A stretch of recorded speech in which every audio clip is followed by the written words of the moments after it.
여러분, 오늘도 반갑습니다. 오늘 강성률 철학TV 제 153강은 나무랄 데 없이 완벽한 추남, 소크라테스 때요.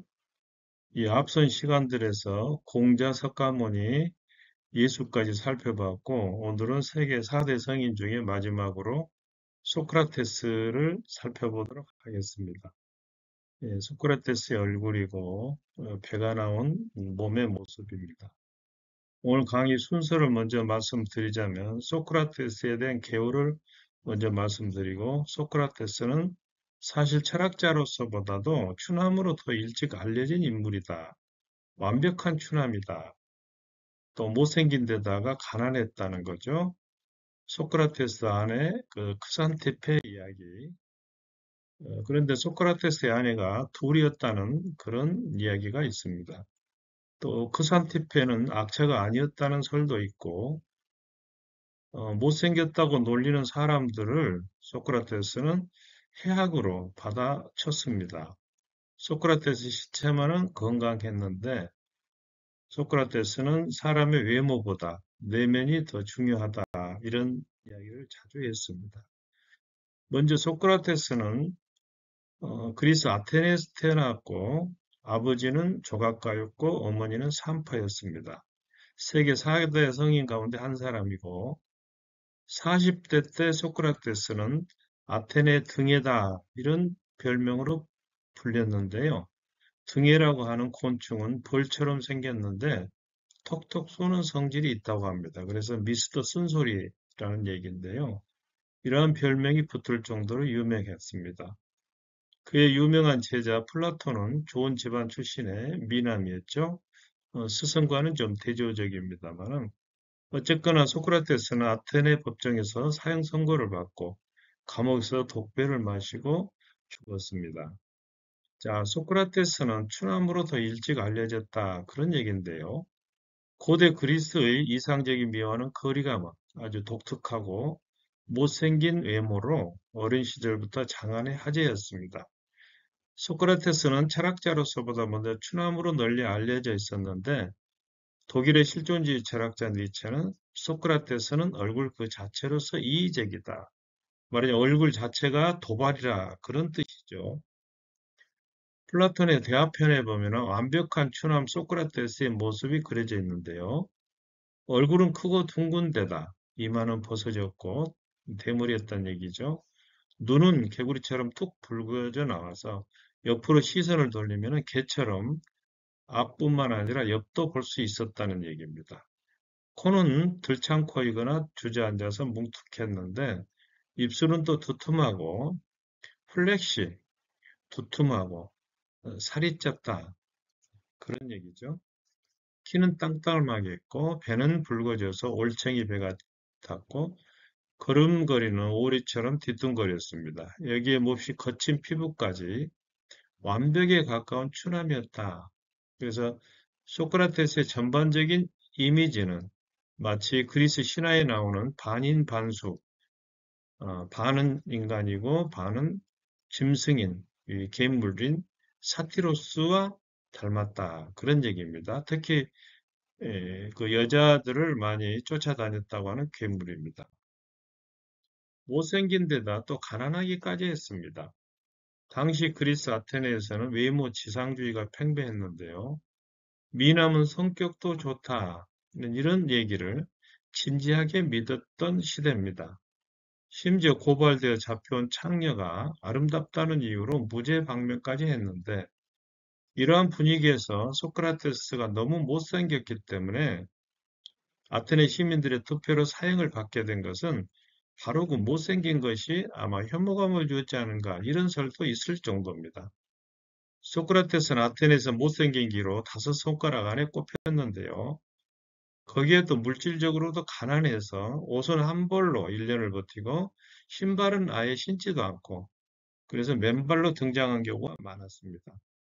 자, 그런데 여기서 과연 소크라테스가 가난했는가 이런 이제 의문이 생기는데 당시 맞벌이 부부는 지금도 그렇지만은 아버지가 석수쟁이고 그 다음에 모친은 산파, 아기를 받아주는 부모가 맞벌이를 했기 때문에 가정이 그렇게 곤란하지는 않았을 거다. 또 당시는 전쟁이 일어나면은 돈이 많은 사람은 말을 타고 기마병으로 가고 가난한 사람은 아주 맨몸으로 보병으로 갔는데 소크라테스는 중무장 보병으로 이건 이제 자기가 다 사서 무장을 한 거거든요. 이런 걸 봤을 때 그래 그렇게 가난하지는 않은 거 아니냐 이런 이야기가 있습니다. 그래서 오히려 이제 소크라테스는 일하는 것 자체가 철학자의 삶에 어울리지 않는다고 이렇게 생각을 했고 가난한 것이 철학자의 미덕으로 여기지 않았는가 이런 추측을 가능하게 합니다. 소크라테스 안에 크산티페는 악처의 대명사로 널리 알려져 있습니다만은 두 사람이 결혼할 당시에 소크라테스는 50세였고 크산티페, X는 크산티페를 가리킵니다. 크산티페는 25살입니다. 그러니까 20년 이상의 나이 차이가 있었는데요. 아들이 3명이 있었어요. 소크라테스는 가장의 의무를 저버리고 아테네 거리에서 하루 종일 청년들을 만나서 강의를 했지만은 보수를 받지 않았습니다. 혼자 저녁 먹고 들어오는 것이 고작이었기 때문에 이 크산티페는 남편이 철학자라는 직업을 갖지 못하게 하려고 온갖 방법을 동원했는데 예를 들면 소크라테스가 집에서 제자들과 강론을 하고 있으면은 잔소리를 합니다. 그래도 남편은 들은 척 만척하고 계속 강의를 하지요. 그러면 크산티페가 이제 큰 소리로 욕을 하고 물을 퍼붓는데요. 이렇게 물을 퍼붓는 장면인데 소크라테스는 태연히 천둥이 친다 하면은 소나기가 오는 법이지. 이렇게 태연자약했다는 겁니다. 자, 그래서 니체는 소크라테스를 소크라테스로 만든 것은 바로 크산티페다. 왜냐하면은 크산티페가 못 살게 굴면 굴수록 이 불화가 끊이지 않는 집을 나와서 철학적 담화로 빠져들었다는 겁니다. 그래서 비로소 소크라테스라는 위대한 철학자가 될 수 있었다. 그런 얘기입니다. 한 제자가 선생님 결혼하는 것이 좋습니까? 하지 않는 것이 좋습니까? 이렇게 물어보자. 소크라테스는 결혼하게 온순한 아내를 얻으면 행복할 것이고 이제 나처럼 사는 아내를 얻으면 철학자가 될 것이니 이런 이제 유머도 있습니다. 자, 그런데 소크라테스 아내가 둘이라는 설이 있습니다. 당시 펠로폰네소스 전쟁에서 많은 남자들이 죽고 대역병, 전염병이 유행해서 또 성인 남자의 3분의 1이 죽자 남성들의 숫자가 부족하게 되자 중혼을 허가하는 특별법이 통과가 됐습니다. 그래서 소크라테스에도 젊은 아내 크산티페와 어린 아내 미토르라고 하는 두 아내가 있었는데 두 아내는 합세해서 무섭게 바가지를 긁어댔다. 자, 그래서 이제 소크라테스가 감옥에 갇혀 있을 때 아들 셋이 찾아왔는데요. 장남 람프로클레스는 크산티페 아들이고 소프로니코스와 메넥스테노스는 바로 이 미토르의 아이들이었다. 이런 얘기입니다. 한편으로 크산티페는 악자가 아니었다. 이런 주장이 있는데요. 돈벌이를 하지 못한 남편을 뭐 구박하기는 했을지 몰라도 버리거나 집에서 쫓아냈다는 기록은 없습니다. 그리고 소크라테스가 물려받아서 내팽개친 석공소를 직접 운영해서 가족을 먹여 살렸다는 점에서 현모양처가 아니냐. 남편이 독배를 마시고 죽을 때 매우 슬퍼하며 울었다는 기록이 있는데요. 다만 성적 불만이 컸다는 그런 주장이 있습니다. 독수 공방을 견디지 못한 크산테페가 남편에게 당신은 왜 부부관계를 멀리하느냐 이렇게 물어보자 소크라테스는 당신은 아이들의 어머니요 신성한 모성이요 그 신성한 모성을 어찌 장난감이랑 희롱할 수 있단 말이오. 나는 앞으로도 계속 당신을 모성으로서 존경하겠소. 이렇게 대꾸하자 크산티페가 하는 말이 뭐요? 내가 언제 당신의 존경을 받았단 말이오. 아내는 사랑을 바라죠. 남편으로부터. 그래서 이런 점에서 볼 때는 크산티페가 악처가 아니라 오히려 소크라테스가 악부가 아닌가. 나쁜 남편이 아닌가. 이런 설도 가능하다는 얘기입니다.